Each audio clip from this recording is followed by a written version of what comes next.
আচ্ছা ভাই, সব মুসলমানরাই তো জান্নাতে যাবি, তাই না? এত সোজা না রে ভাই, এত সোজা না। 17 শ্রেণীর মানুষ মুসলমান হয়েও জান্নাতে যেতে পারবে না। কি বলেন ভাই, 17 শ্রেণীর মানুষ মুসলমান হয়েও জান্নাতে যেতে পারবে না? তারা কারা? এক, হারাম খাদ্য ভক্ষণকারী জান্নাতে যাবে না। নবীজি সাল্লাল্লাহু আলাইহি সাল্লাম বলেন, যে দেহ হারাম খাদ্য দ্বারা লালিত পালিত হয়েছে তা জান্নাতে প্রবেশ করবে না। সুনানে বাইহাকি 5520। দুই, আত্মীয়তার সম্পর্ক ছিন্নকারী জান্নাতে যাবে না। নবীজি সাল্লাল্লাহু আলাইহি সাল্লাম বলেন, আত্মীয়তার সম্পর্ক ছিন্নকারী ব্যক্তি জান্নাতে প্রবেশ করবে না।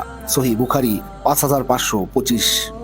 তিন, প্রতিবেশীকে কষ্টদানকারী জান্নাতে যাবে না। নবীজি সাল্লাল্লাহু আলাইহি সাল্লাম বলেছেন, যার অত্যাচার থেকে প্রতিবেশীরা নিরাপদ নয় সে জান্নাতে প্রবেশ করবে না। সহিহ মুসলিম 66। চার, মাতা পিতার অবাধ্য সন্তান ও দায়ুস নারী জান্নাতে যাবে না। নবীজি সাল্লাল্লাহু আলাইহি সাল্লাম বলেছেন, 3 শ্রেণীর লোক জান্নাতে যাবে না। মাতা পিতার অবাধ্য দায়ুস, অর্থাৎ যে ব্যক্তি তার স্ত্রী, বোন প্রমুখ অধীনস্থ নারীকে বেপর্দায় চলাফেরায় বাধা দেয় না, এবং পুরুষের বেশ ধারণকারী মহিলা। মুস্তাদারাকে হাকেম। 5, অশ্লীল ভাষী ও উগ্র মেজাজি জান্নাতে যাবে না। নবীজি সাল্লাল্লাহু আলাইহি সাল্লাম বলেছেন, অশ্লীল ভাষী ও উগ্র মেজাজি ব্যক্তি জান্নাতে যাবে না। আবু দাউদ 4168। 6, প্রতারণাকারী শাসক জান্নাতে যাবে না।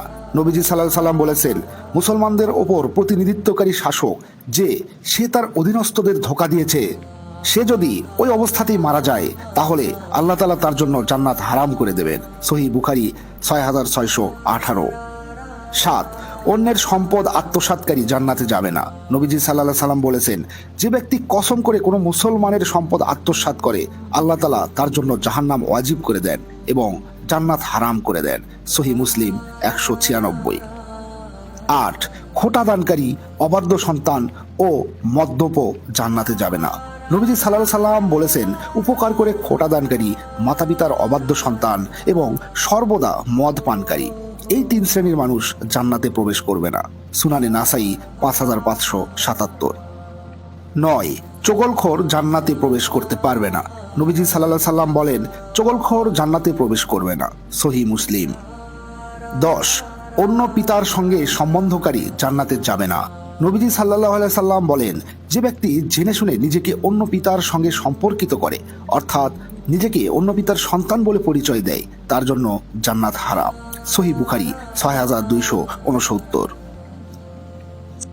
11, গর্ব এবং অহংকারকারী জান্নাতে যাবে না। নবীজি সাল্লাল্লাহু আলাইহি সাল্লাম বলেন, যার অন্তরে অনুপরিমাণ অহংকার রয়েছে সে জান্নাতে প্রবেশ করবে না। সহিহ মুসলিম 131। 12, রাসূলুল্লাহ সাল্লাল্লাহু আলাইহি সাল্লামের নাফরমান জান্নাতে যাবে না। নবীজি সাল্লাল্লাহু আলাইহি সাল্লাম বলেন, যে আমার আনুগত্য করে সে জান্নাতে যাবে, আর যে আমার নাফরমানি করে সে জান্নাতে যেতে অস্বীকার করেছে। সহিহ বুখারী 6737। 13, দুনিয়াবি উদ্দেশ্যে ইলম অর্জনকারী জান্নাতে যাবে না। নবীজি সাল্লাল্লাহু আলাইহি সাল্লাম বলেন, যে ইলম দ্বারা আল্লাহর সন্তুষ্টি অন্বেষণ করা হয়, সেই ইলম যে ব্যক্তি দুনিয়াবি কোনো স্বার্থ সম্পদ হাসিলের উদ্দেশ্যে শিক্ষা করে সে জান্নাতের ঘ্রাণও পাবে না। আবু দাউদ 3179। 14, অকারণে তালাক কামনাকারী নারী জান্নাতে যাবে না। নবীজি সাল্লাল্লাহু আলাইহি সাল্লাম বলেন, যে নারী তার স্বামীর কাছে অকারণে তালাক কামনা করে সে জান্নাতের সুঘ্রাণও পাবে না। তিরমিজি 1108। 15, কালো কলব ব্যবহারকারী জান্নাতে যাবে না। নবীজি সাল্লাল্লাহু আলাইহি সাল্লাম বলেন, শেষ যুগে কিছু লোক কবুতরের শিনার ন্যায় কালো কলব ব্যবহার করবে, তারা জান্নাতের ঘ্রাণও পাবে না। সুনানে নাসাই 4988।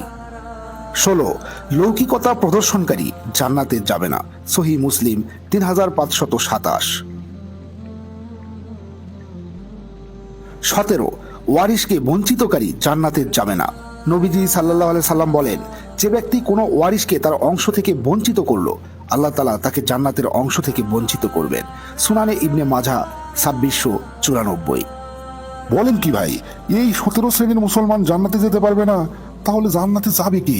আমি তো দেখতেছি অনেক হুজুরও তাহলে জান্নাতে যেতে পারবে না। ভাই রে ভাই, জান্নাত হচ্ছে আল্লাহর পক্ষ থেকে তার বান্দাদের জন্য সর্বোচ্চ পুরস্কার। একটা স্কুলের কোন ছাত্ররা পুরস্কার পায়? যে ছাত্ররা সবচেয়ে ভালো, সবচেয়ে অবিডেন্ট, পড়াশোনা ভালো করে, নিয়ম কানুন ভালো মেনে চলে, শিক্ষককে সম্মান করে, তারাই কিন্তু পুরস্কার পায়। ঠিক একই রকম যে মুসলমানরা আচার আচরণে, কথাবার্তায়, সব কিছুতে, জীবন ধারণে আল্লাহর সন্তুষ্টি অর্জন করতে পারবে, তারাই জান্নাতে যাবে। জান্নাত মামুর বাড়ি না, এত সহজ না। আসসালামু আলাইকুম রহমতুল্লাহ। প্রিয় দর্শক মন্ডলী, আশা করছি আল্লাহর রহমতে অনেক ভালো আছেন। আপনাদের জন্য একটা কুইজ রয়েছে। বলুন তো, কোন সাহাবী কোরআন তিলাওয়াত করার সময় হৃদয় বিদারক ভাবে মারা যান? আমি আবারও বলছি, বলুন তো কোন সাহাবী কোরআন তিলাওয়াত করার সময় হৃদয় বিদারক হয়ে মারা যান? এক, হজরত উসমান রাদিউল্লাহু তাআলা আনহু। দুই, হজরত উমর রাদিউল্লাহু তাআলা আনহু। তিন, হজরত আবু বক্কর রাদিউল্লাহু তাআলা আনহু। এবং চার, হজরত আলী রাদিউল্লাহু তাআলা আনহু।